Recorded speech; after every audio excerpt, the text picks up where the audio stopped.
Kitalo nnyo ekya Honorable Muhammad Sseggirinya ddoboozi ly'ekyebando wetukeeredde enkyala leero nga mukwano gwaffe atuvudde ku maaso.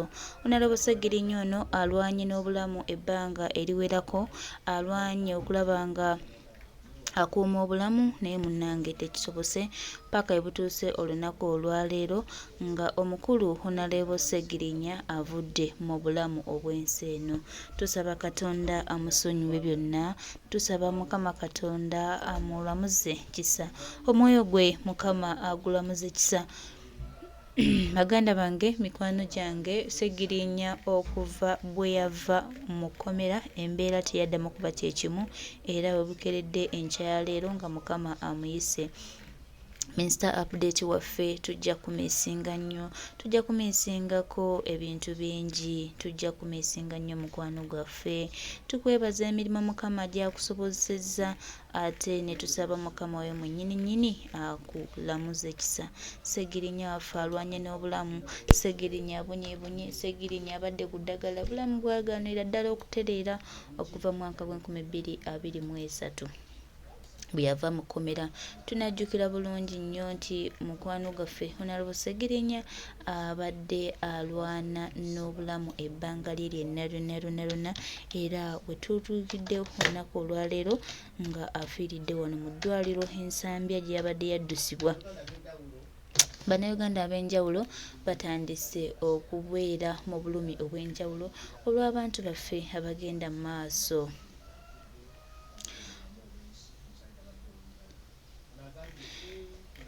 Banange mikano gyaffe baganda baffe Honorable Sseggirinya Muhammad atuvudde ku maaso, tujja mu misinga nnyo era tujja kusaba Katonda amusonyiwe byonna ebyamusobako. Sseggi musajja abadde omulungi, omusajja abadde ow'essanyu, omusajja atabadde na buzibu. Bannange tulabye n'ensi eno yenna yawa Sseggirinya obutwa yonna nga gy'oli wawa Sseggirinya obutwa Mukama gwe tulina okukwasa naye nga si byangu.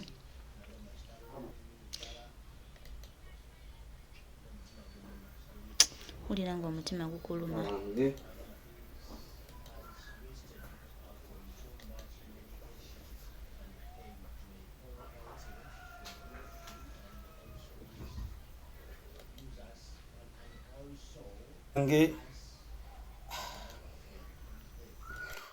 Allah tusaasire.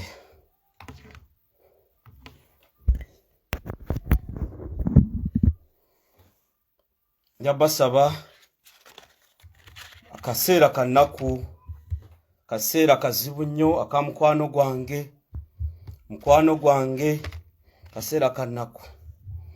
kaseera kannaku era nga nzize basebo ne bannyabo. Allah tusaasire. Kaseera ko kannaku nga zo batuusaako amawulire agatali malungi ge tukeereddemu ag'okufa kwa mukwano gwammwe, omwagalwa wammwe, mukwano gwammwe era Mr. Update. Kitalo baganda bange, kitalo nnyo ekya Honorable Muhammad Sseggirinya, kitalo nnyo ekya Honorable Muhammad Sseggirinya. Baganda bange, mawulire gano nti mukwano gwammwe Honorable Muhammad Sseggirinya, mukwano gwammwe Honorable Sseggirinya Muhammad gwe mwayagala, gwe mubadde n'ebbanga ddene, gwe mutambudde naye, gwe mubadde naye buli kaseera. Nange abakuba mundeke, lwaki mukuba essimu? Baganda bange, mikwano gyange, njagala batuusaako amawulire gano.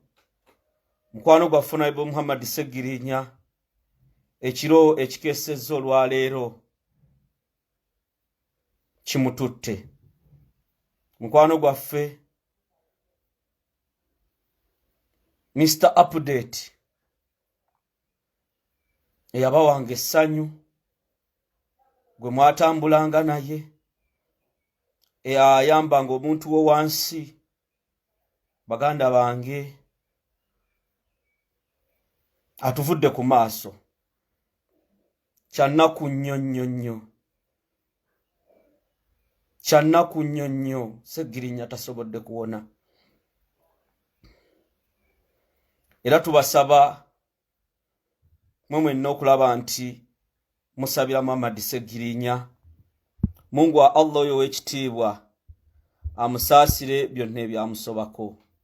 Allah oyo w'ekitiibwa asobole omuwa ejjana Firidausi.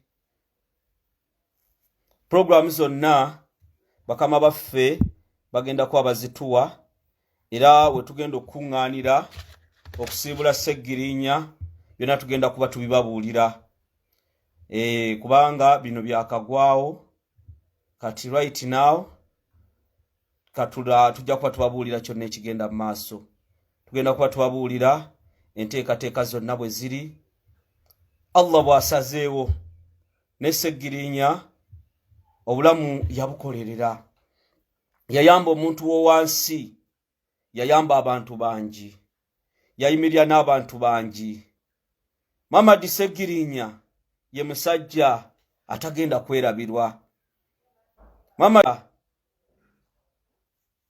ye musajja gwe mmanyi abadde ayimirira ku kigambo kye. Muhammad Sseggirinya abadde mukwano gw'abantu bangi mu diaspora.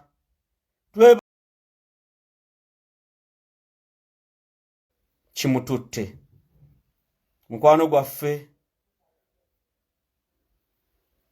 Mr. Update eyabawanga essanyu, gwe mwatambulanga naye ayambanga omuntu wo wansi.